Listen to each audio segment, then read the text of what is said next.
I am really excited today about this conversation, but I probably should introduce myself first. I am Giovanna Johnson Cooke of Awali, Micro Foods.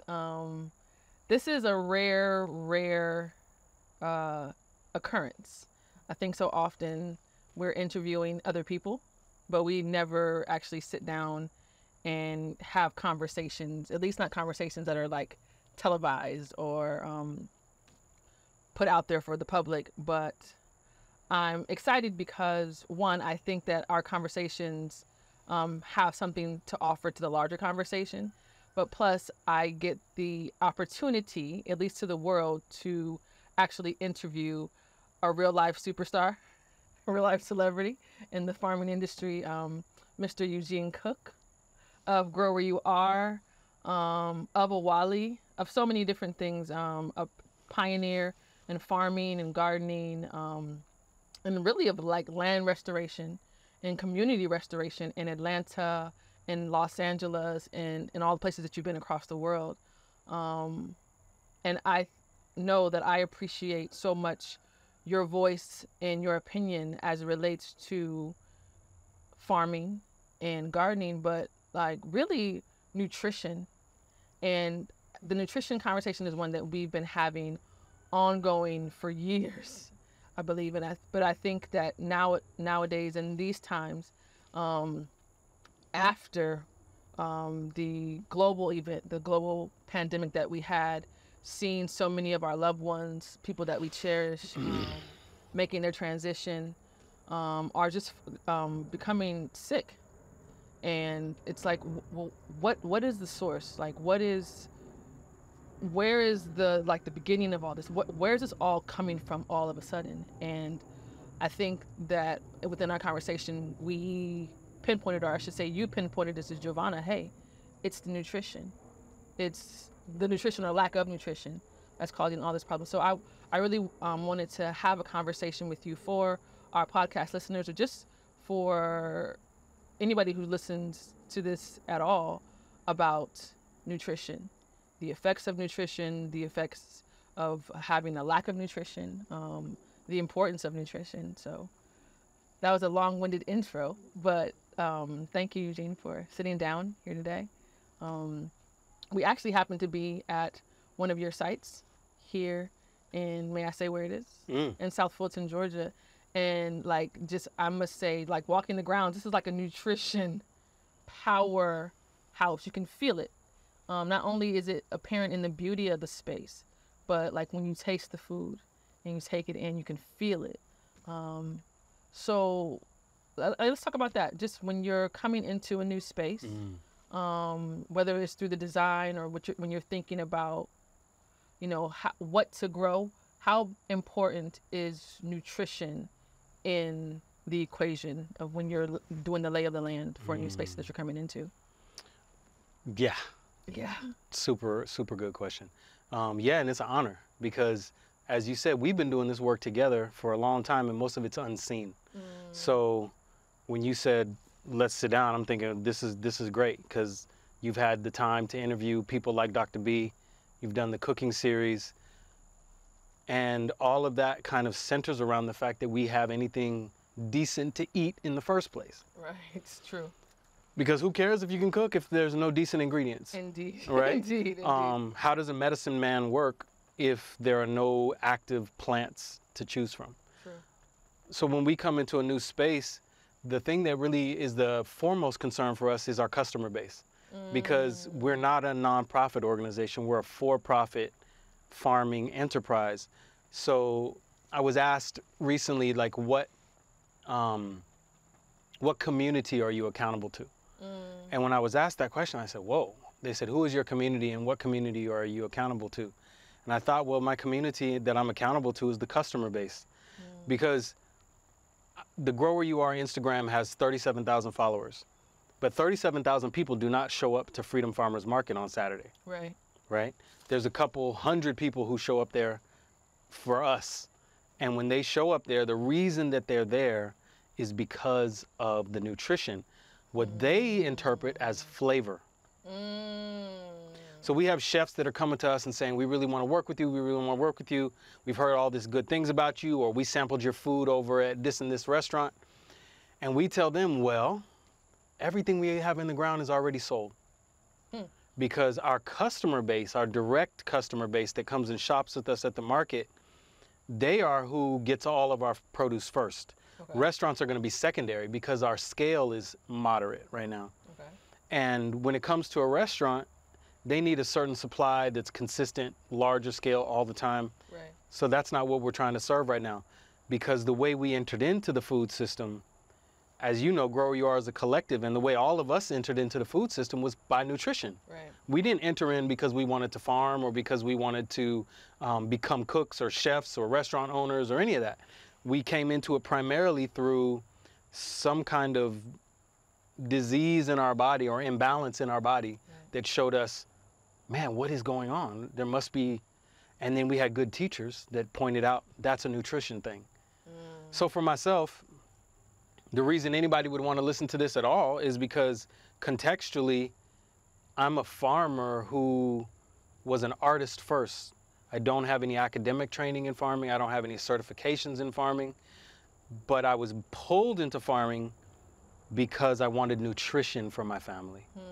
And as I started to develop nutrition for my family,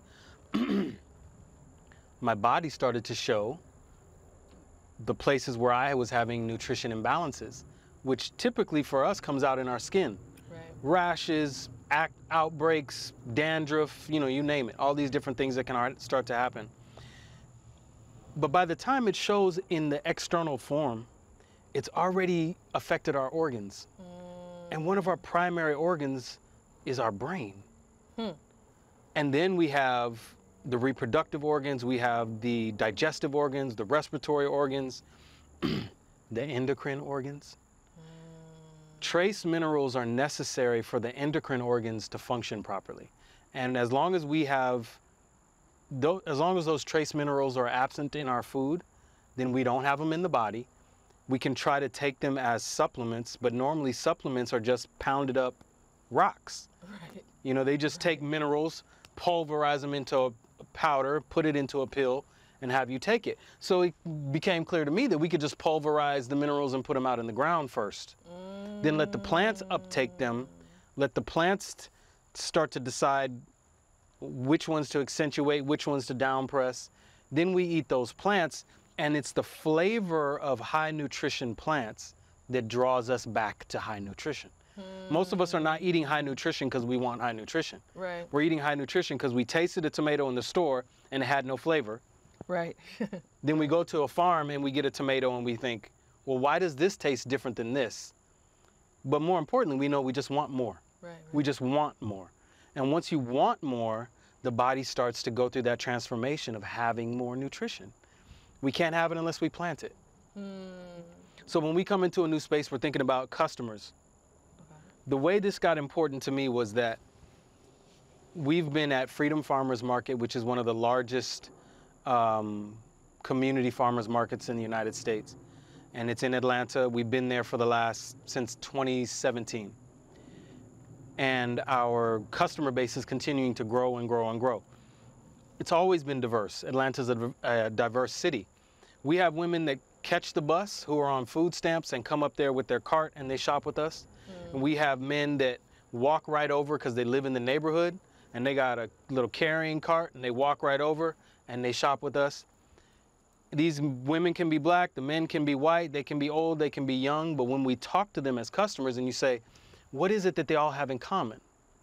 It's either they're recovering from a chronic disease, they've watched someone who they care about pass from a chronic disease, or they're people who really value eating good food. So they can be chefs who want the top ingredients. They can be people who have home meal delivery services that are just for their own family. There's people who cook for their entire family and multiple generations of their family, and they want them to have the best food. So they're coming to get the best ingredients, and the way they know the ingredients is by how they taste. So that's what we think about. What would they want? What would bring them to the table that would be different? So lemongrass, holy basil, your pequeño Brazilian peppers, right? Red okra, Chinese string eggplants, things that will attract different cultures from around the world and also will set us apart from other people at the market. So naturally, like every time we have a conversation, like it just opens the door to more and more questions. So just in that statement, a lot of things came to mind first. But the first thing that really came to my mind was when you mentioned the pulverization of the minerals, the trace minerals in the soil. So, and what that brought up for me is like there's this constant conversation about how the soil in the U.S. is heavily depleted. That I heard some study, I can't remember the young woman who did it, but she was speaking about, like, for instance, if you grow spinach, right, by the time that spinach that is grown in the soil in the U.S. that is depleted, it gets to market. By the time it's in market, once you bring that spinach home, it has absolutely no nutritional value at all. So when I heard that, the first thing that came to my mind is like, so that means that essentially the food that we're buying from grocery stores, and this may be controversial, it's a waste. So what we're getting, and I think at one point you mentioned this, so what we're getting is fiber and we're getting water, not nutrients, not minerals, not anything like actual building blocks. We're getting fiber and we're getting water, which we do need. We need fiber and we need water. But when it comes to like food, how many of us are actually tasting food? Like, and then in that sense, you begin to see chefs as like essentially miracle workers. Yeah, for sure. Because they're taking a product that is already like like a substandard, and somehow creating miracles that are making people interested in wanting to like tap into food. But just from what we know of what they're saying about the soil and what's coming out of the soil, not to mention all the petrochemicals, all the things that are being placed on top of the food that then renders it not only with having no nutritional value, but toxic. So like, considering that, who's actually getting real food? And what does real food, in your opinion, what does that look like? What does that taste like? Where is it coming from? I had to do it. I had to ask the question. So there's a movie from the 1970s called Soylent Green. And in Soylent Green, the only people getting real food are the people who have the food, who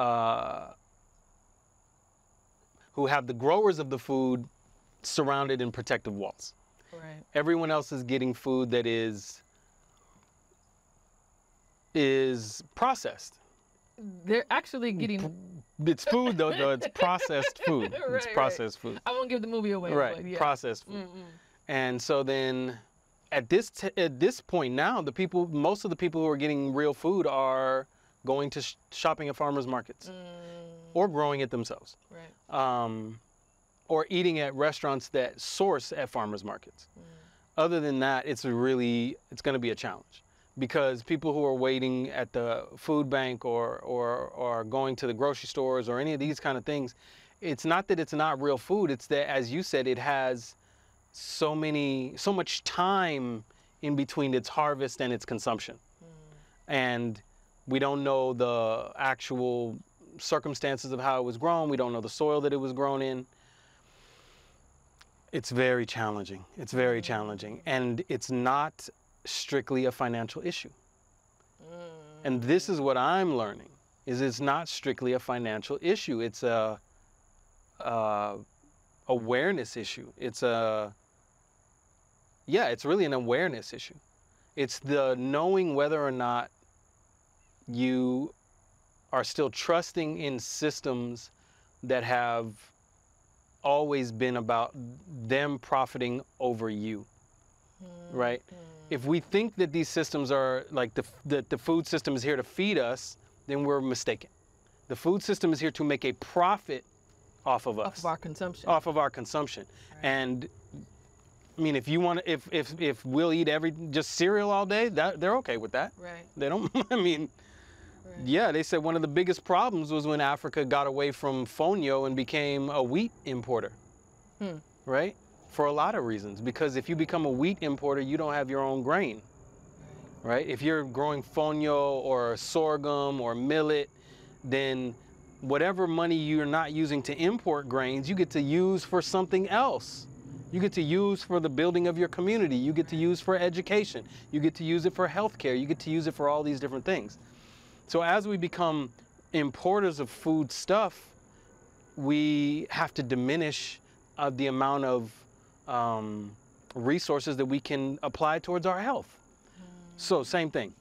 If I'm eating high nutrition food, then I'm going to eat less of it.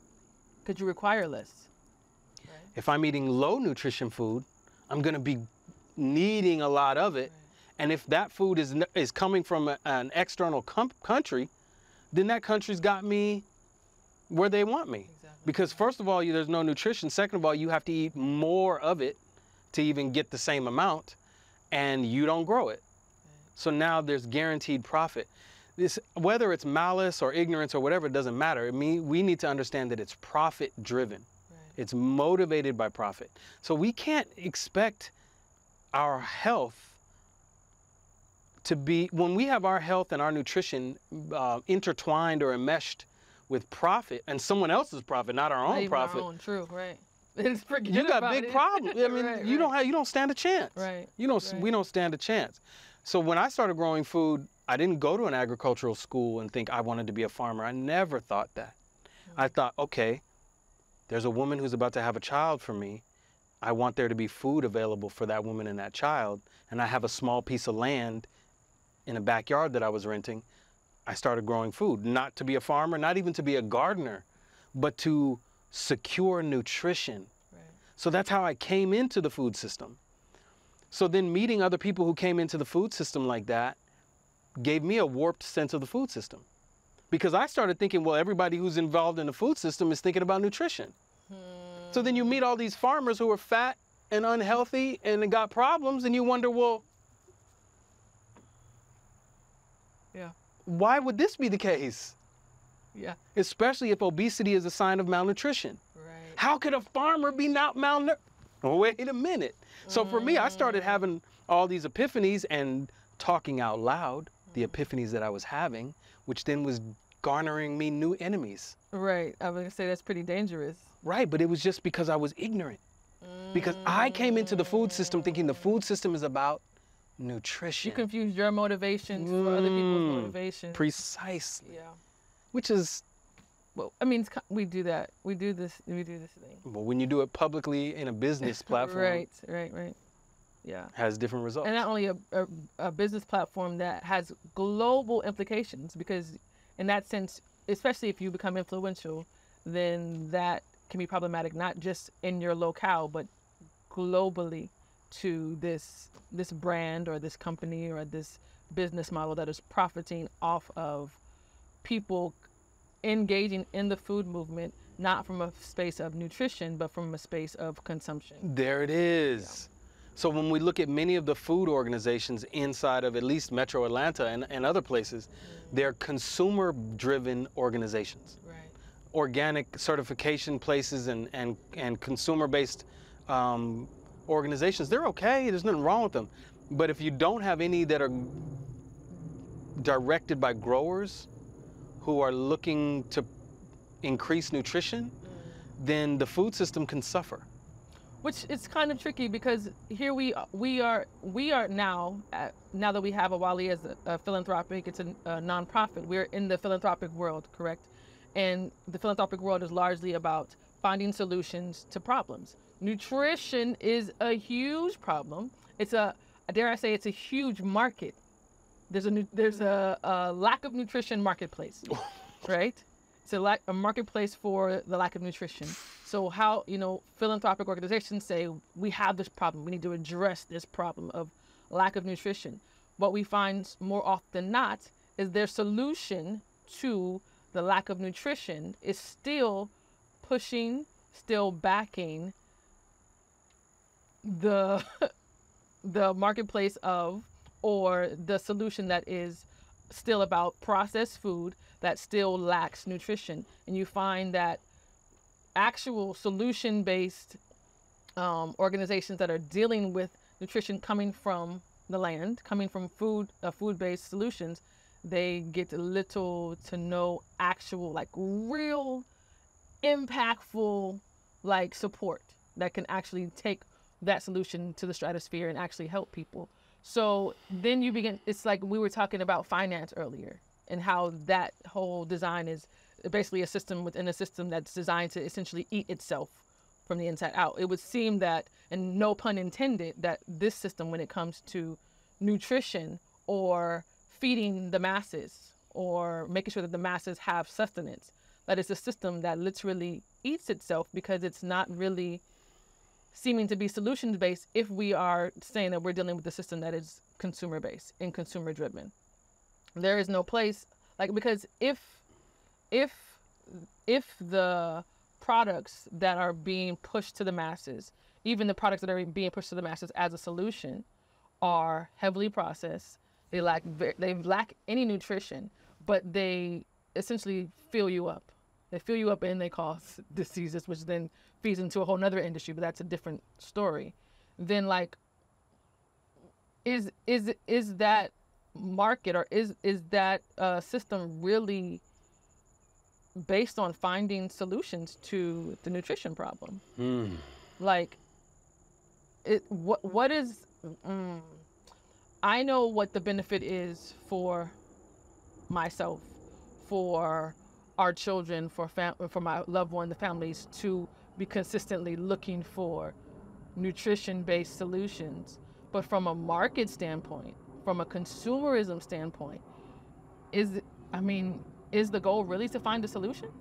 Even from a philanthropic standpoint, is the goal to really find a solution? Because how I feel like how the market runs and how even these philanthropic organizations run is you have to have a problem. So what is the incentive to actually find practical solutions, or even fund practical solutions, or even, like, really tap into and dig our heels into practical solutions around lack of nutrition, if that's not what makes the market go?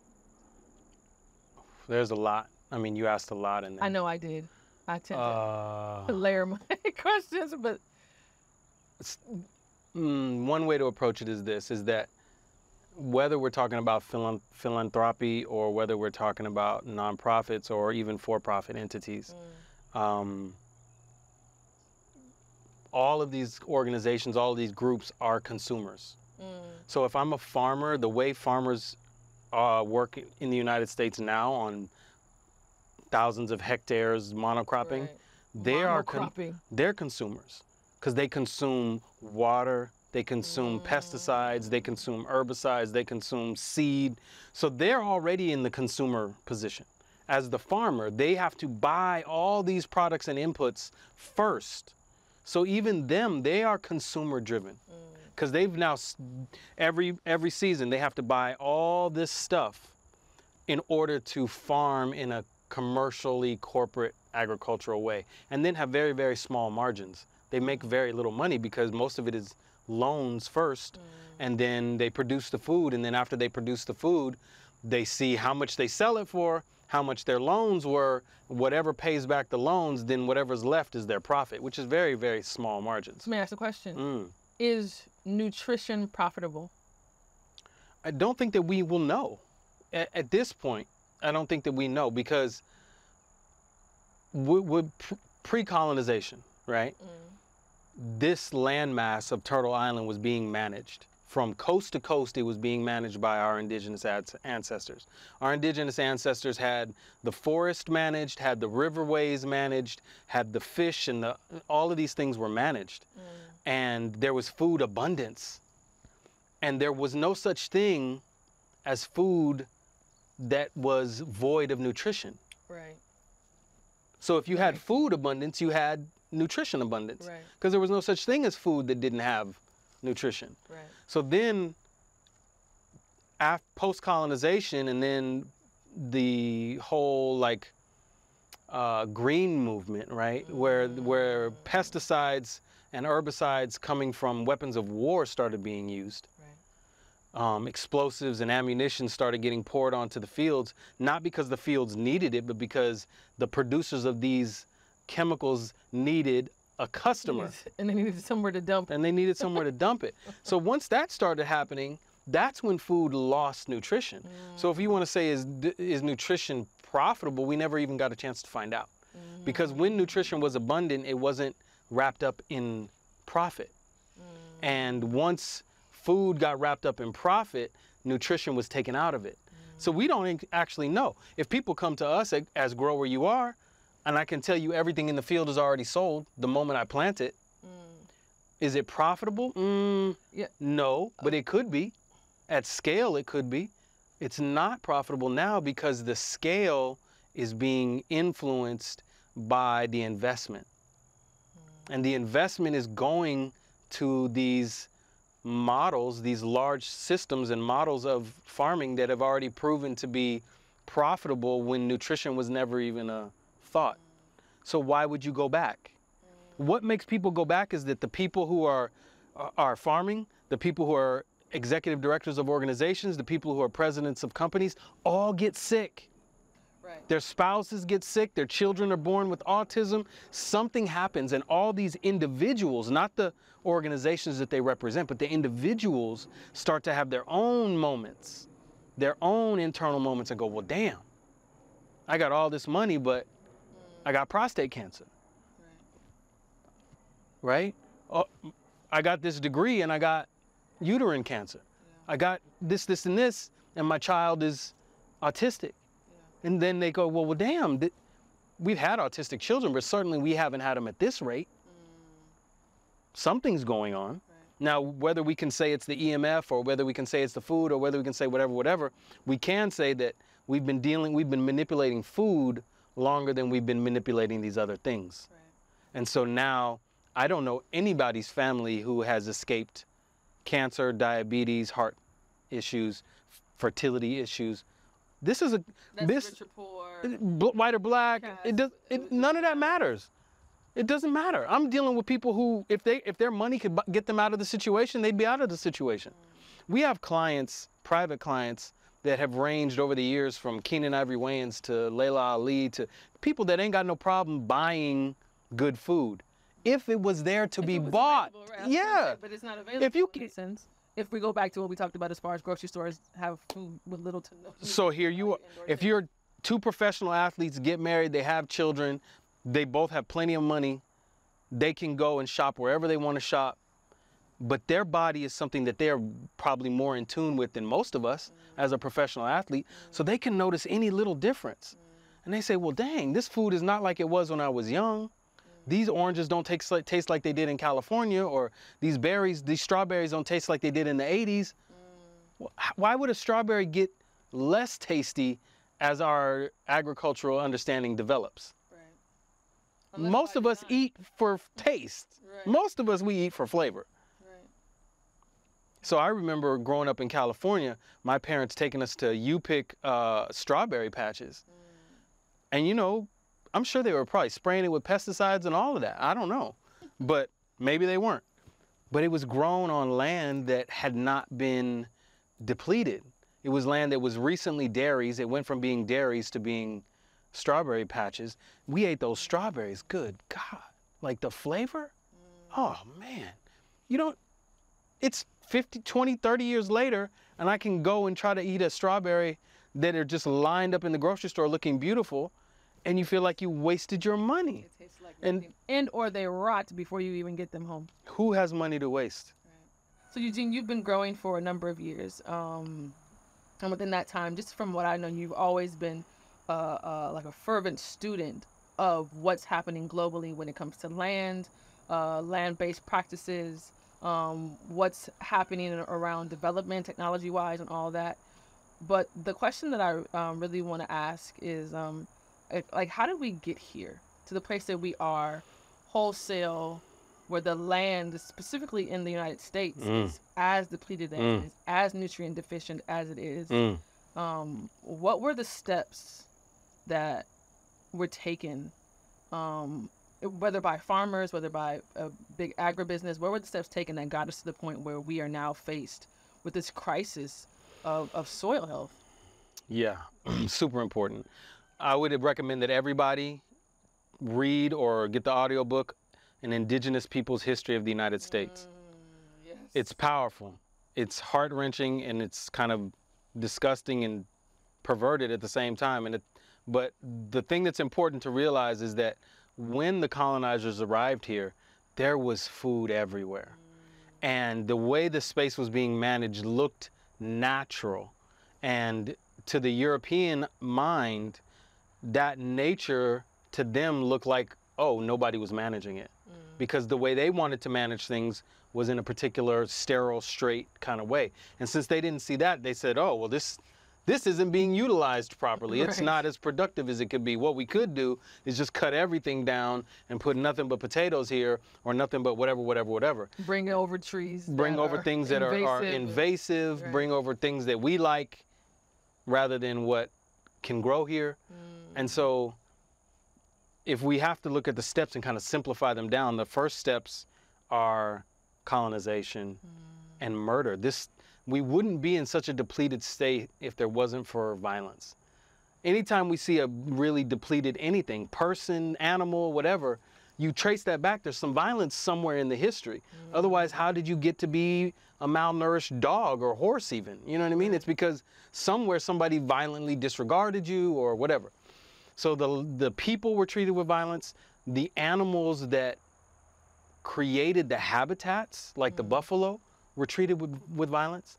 So the buffalo were what was creating not only the manure, but also the land disturbance every year with their seasonal migrations that made the land fertile.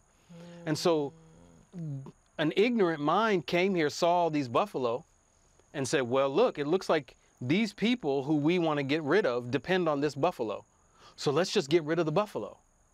And that'll get rid of these people. Okay, it'll get rid of these people, but it'll also deplete the land that you want to steal. Right.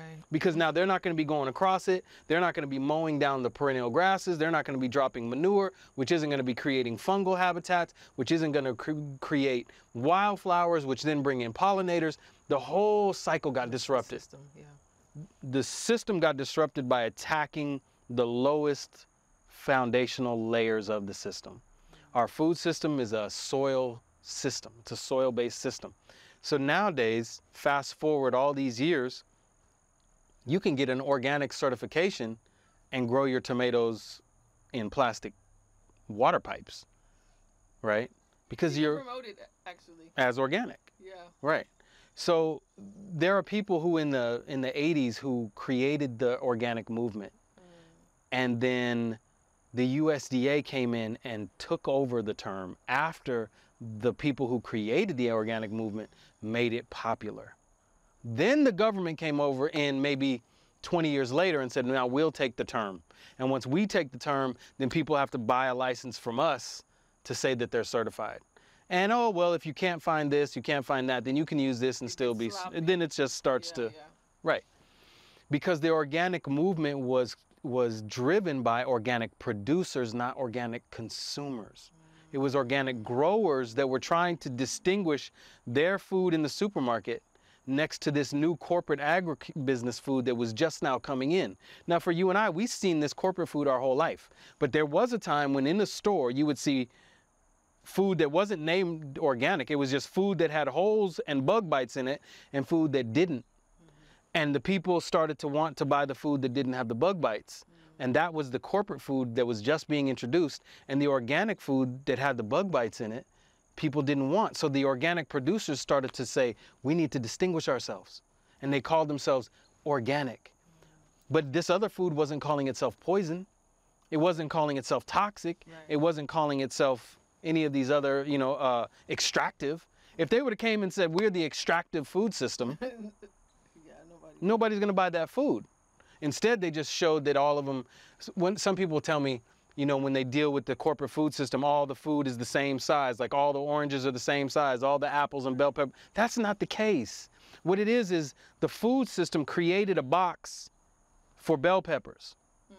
And that bell pepper box had this piece of cardboard in it that had these shapes for the bell peppers to fit in. So the food conforms to... No.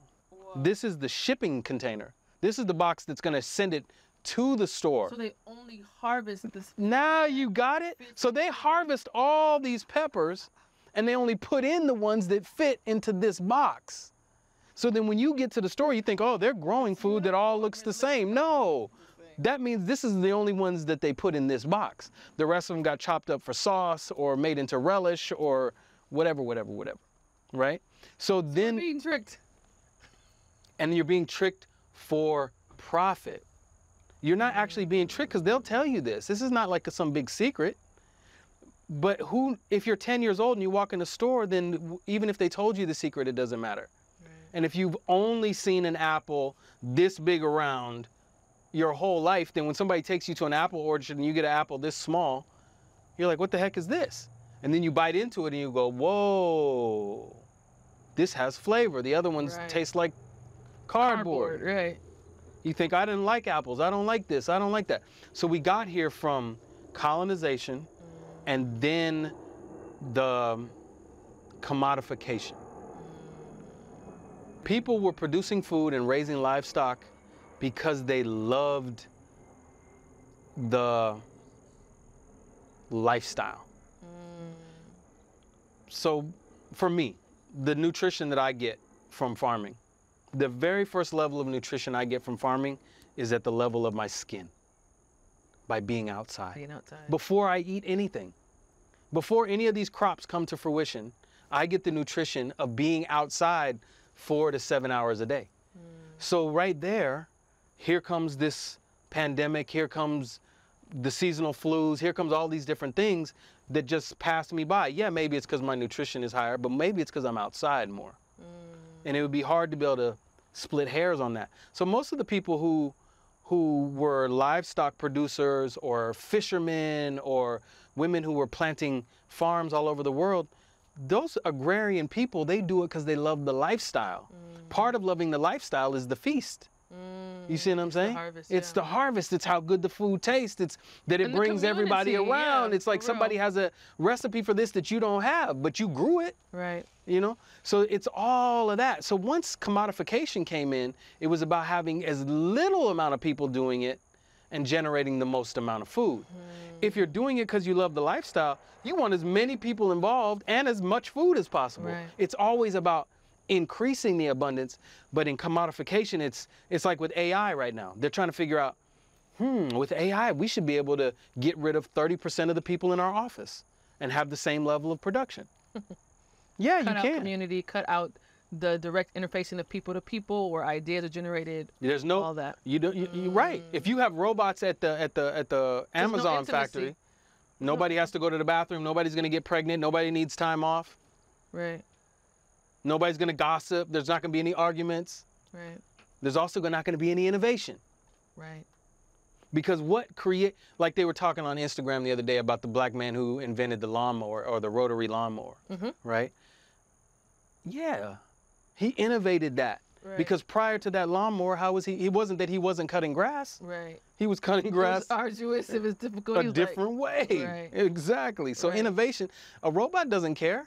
Right. AI doesn't care. Right. So when we started to put tractors were created when tanks and war machines had to be broken down after World War II.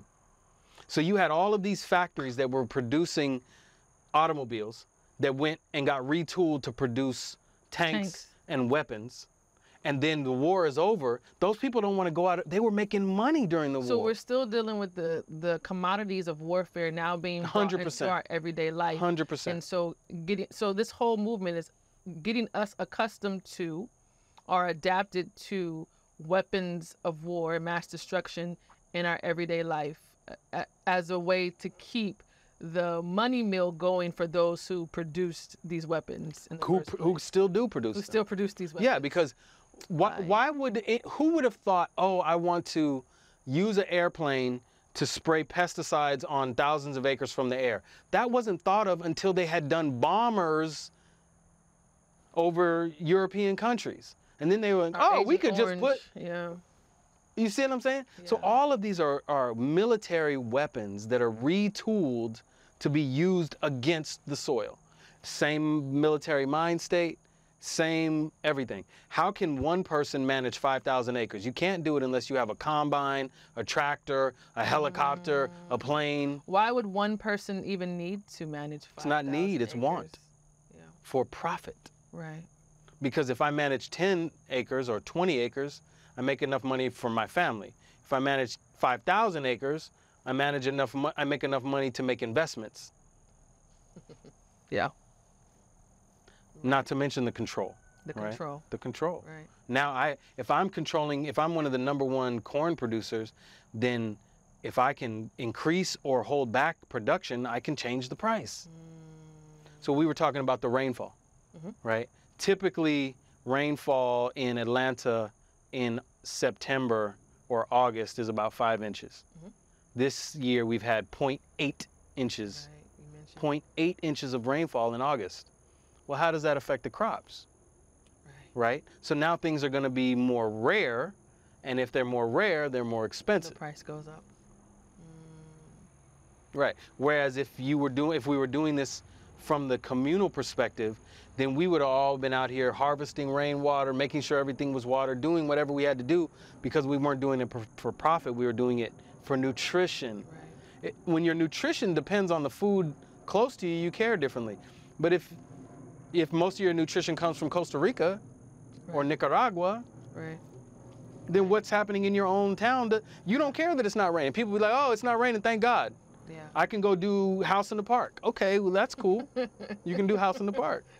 But that's because you're getting pineapples from... Right. I was speaking to a sister today, I was saying, it's ridiculous that I remember when I first saw grapes coming from South Africa. And today there was a crop, I can't remember what the crop was that I saw in the grocery store because, I still shop for fruit largely. Of course. And there was it was grapefruit. I was like, why are we in Atlanta in the United States of America sourcing grapefruit all the way from South Africa, which is on the other side of the planet? How does that make any kind of sense? But not only that, and it brings me back to a question that I wanted to ask you. When you think about the information that we're then getting from the food and how that then informs our body, because you spoke to, they have these boxes and they put these bell peppers and there's this uniformity of food. And so in the uniformity of the look and the color and the shape of the food, I imagine that when we have been born and raised on that food, how that then informs us of what food is and just the information that we're getting from that food for our bodies. What we're being, where our bodies have become accustomed to having functioning on very low nutrition, very low flavor. So again, going back to how we actually even had real food, so that when we get something that's grown in soil that is rich and is full of life, and we actually get nutrition, that's how we can tell the difference. Because it's whoa, it's almost, initially it's almost like an assault. You hear so many people that go from having had this regular diet, right? Where even if their diet is full of fruits and vegetables, but they're getting them from the grocery store, they go to this regular diet and they get their first taste of actual naturally grown food with high nutrition, and the body almost goes into shock because the information that it's now getting is yo, whoa, what is this? This is not the apples that we're used to, or the greens that we're used to, or and so then there's this many different not even healers, but doctors, let's just call them that are talking about the gut microbiome and how important the gut microbiome is. And most of them will tell you, go buy this or that, probiotic, prebiotic, whatever. Right. Whereas it's made in the lab. Right. So you can do that, or you can eat turmeric right out of the ground, or ginger right out of the ground, or lemongrass right out of the ground, burdock right out of the ground, and it already has all these microorganisms on it. Right. Right. So what the shock typically is in our body is the response to microorganisms and micronutrients, because macronutrients, salt, protein, these are macro, large-scale nutrients. The micronutrients are the ones that the endocrine glands need. So the pituitary, the pineal, for that matter, even the adrenals, they need these micronutrients that are not present if something's been grown in a hothouse or been grown just in a solution of different chemicals. Right, chemicals and some water. Right. Yeah. Or under something that's not even sunlight. Right. When we look at religions, almost all the religions are heliocentric. Once you really look at it, they're talking about the Son of God. And now we're wanting to eat food that has never even seen sunlight. Right. So the body, when it gets that kind of information, after being depleted of it for so long, yeah, the body's going to wake up. And that waking up is typically going to be a detox reaction. Because the energy, the life force in the food, the electrical energy in the food is going to force the body to move through blockages that it's had, whether it's in the nervous system, whether it's in the gut system. And that's what typically happens. People start eating local, plant-based, organically grown food, and they start to have all types of different issues with their skin and their guts and all types of different outbreaks. And that happens because that's how powerful the food is. When we start to consume organic, naturally grown food that is grown local to us, especially local to us, it has been sitting outside in the same temperatures, the same storms, the same pollination, the same everything that we are living in. And it's bringing us that information. It's bringing that information into our bodies. It's bringing that information into our bodies, and it's helping us to reorient ourselves. And in that reorientation, there is often a shock to the system. It can be mild, it's mainly going to be mild or moderate. It's not going to be too extreme, but it is similar to somebody who has been drinking coffee every day, for example, and they decide, I'm only going to drink coffee 3 days a week now. Just in that decision, you're going to feel something in the body. We've accustomed our body to a lot of different stimulants. And the need for stimulants in America is based on lack of nutrition. So if you notice, when you and I were coming up, there were no energy drinks. No. There was no Monster, no Red Bull, none of that. No. Coffee was enough.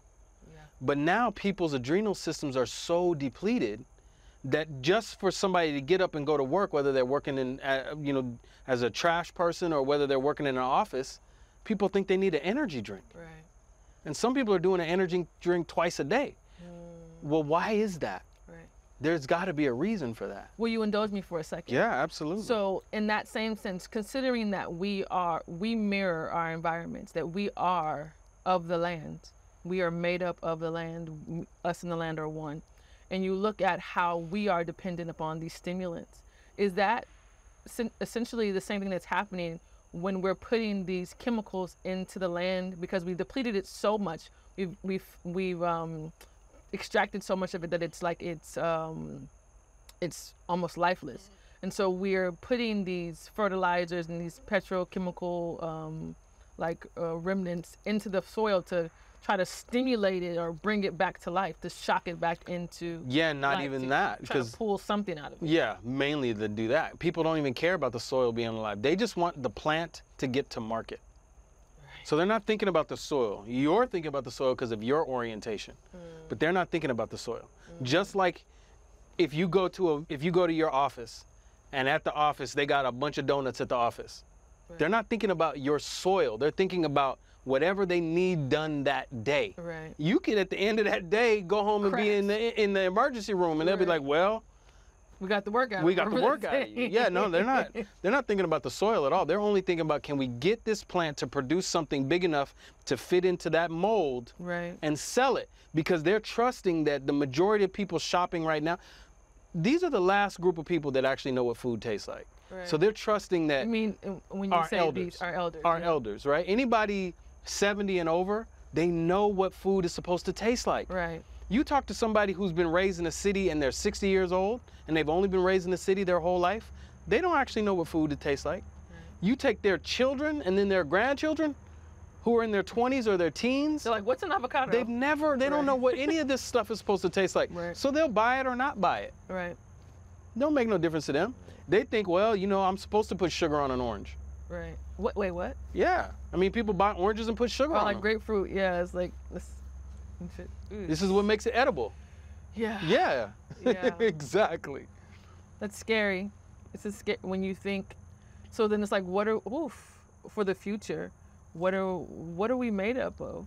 How do we walk boldly or at any pace into a future if we are depleted, if we are undernourished? Do we have a future in that sense? And that question is largely rhetorical, but it's just things that that I then tend to think about when we have these levels of conversation, as far as how the masses. I mean, grown folk, they're gonna do what grown folk do, but like when you think about how children are being nourished or not being nourished, so what do they have to work with? Yeah, that's not their responsibility. That's our responsibility. Exactly. You think about Demographic Winter. Demographic Winter is a movie that talks about how in Western countries, which we live in the United States, the reproduction rate has gone down. We're now not producing enough children to replace the current amount of adults. Wow. So in Europe, it's even worse. We're depleting. We're like extincting ourselves. Exactly, but that's not the whole planet. That's not the whole planet. That's not the whole planet. It's here. Yeah, exactly. Yeah, There's a lot of people. Confused. Right. Let us not be. We confused. cannot be American centric. You know what I mean, or U.S. centric for that matter. Right. And so what we've got to do is got to look at the places whose demographic is growing. You got to look at India. You got to look at different countries in Africa. You got to look at South America, Central America.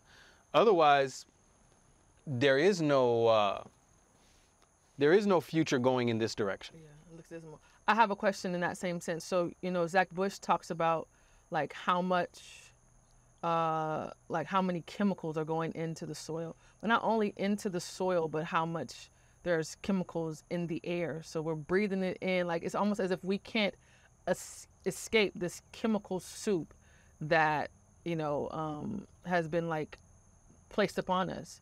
So what does true mitigation or restoration of the land and the environment look like? Is mitigation and restoration of the land and environment even possible from your standpoint as a farmer who's out here on the land, who you've gone to different spaces that most people look at and say that's a wasteland, and I've seen you plant it up. Like I've seen you do a whole food forest on concrete. So like I can imagine what your answer would be, but I really guess want to know like the nuts and bolts of like what you think as it relates to true mitigation and restoration of the land and soil and environment.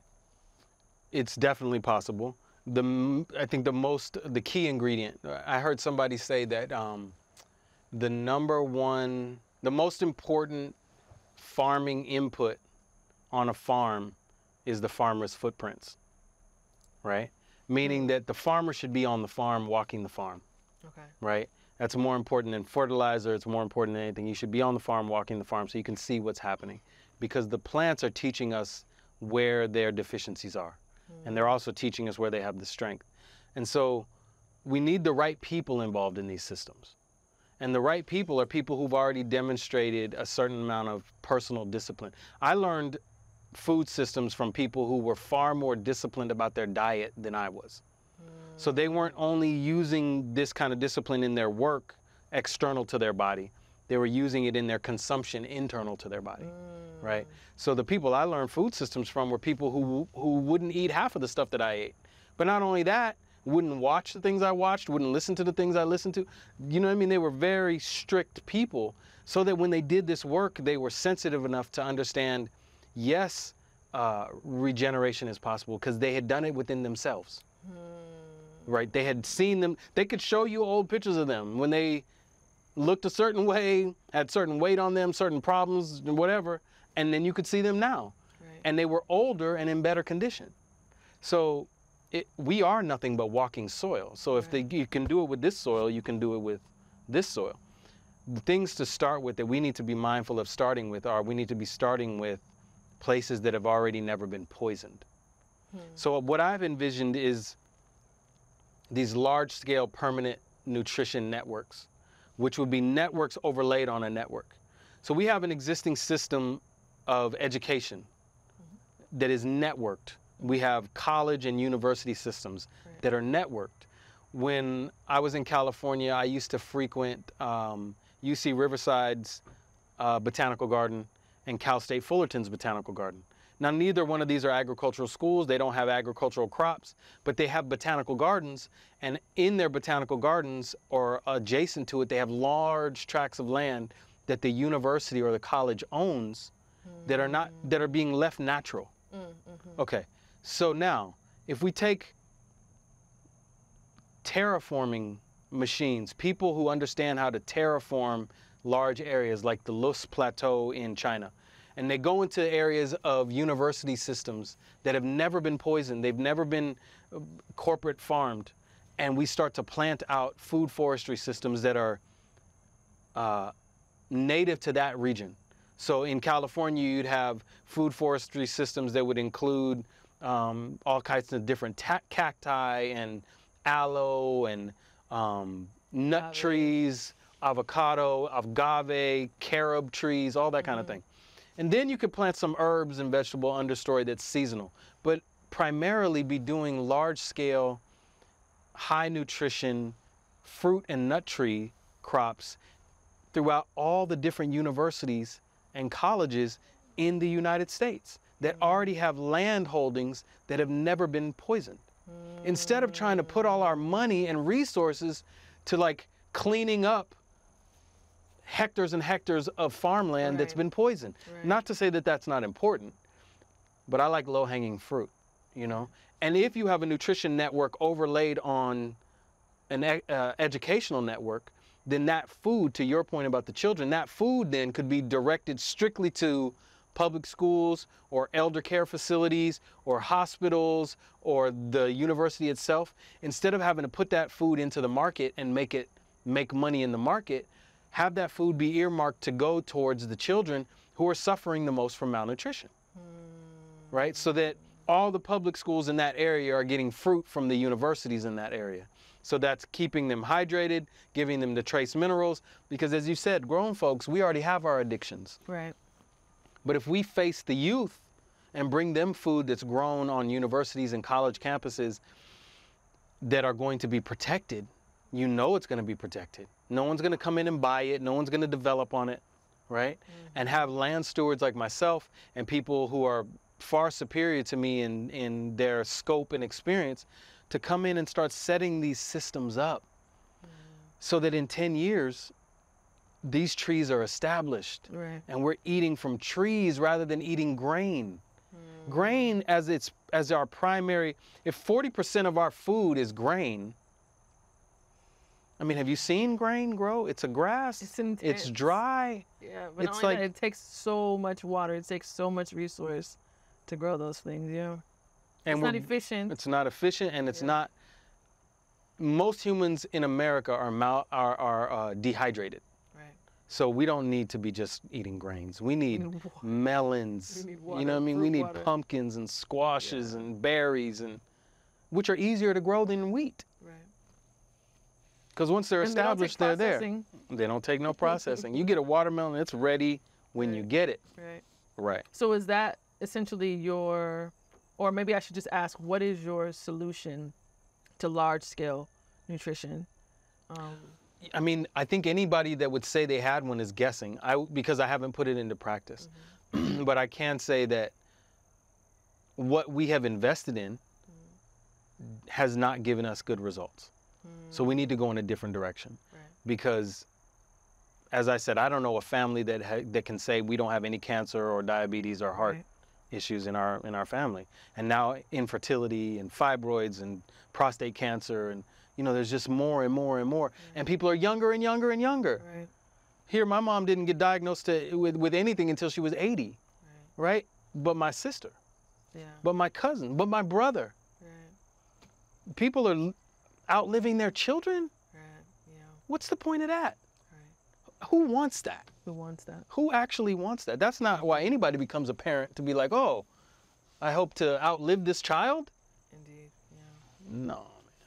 So I don't have a solution. I have opportunities and I have ideas, and my ideas are actually based in some level of experience. And I think that the people doing the work have got to be as willing to discipline themselves as we are to try to change direction of the food system. It's awesome. Thank you so much. I really appreciate this conversation. I think as I'm sitting here, I'm just thinking this is like, should be the first of many, many conversations. Inshallah. Yeah, Mashallah. I mean, I think we have generally good builds, and because of the experience that we've had, you know, just coming from, you know, the places that we come from, and the different avenues that we've had to navigate through. And I think that what that speaks to more than anything is that there's so much potential. Absolutely. There's so much possibility.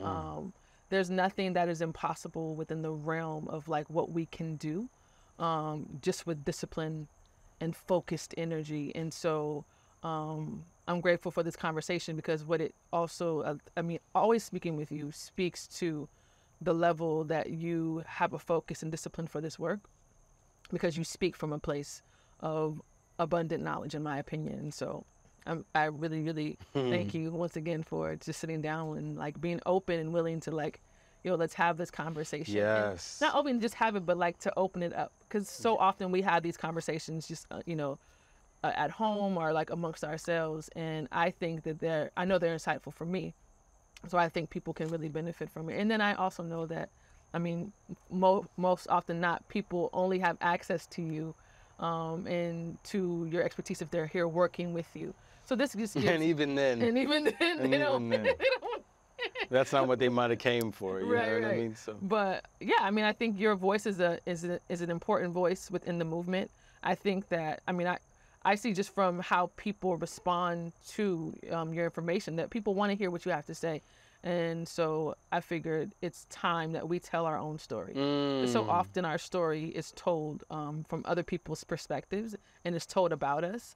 So I think it's important that we, you know, we actually just get into the seat and just like, you know, tell our own story. So thank you for being open and willing to have this conversation today. And I look forward to whatever the next conversation is and sharing that with people. So Thank you, Joanna. Yeah. Good.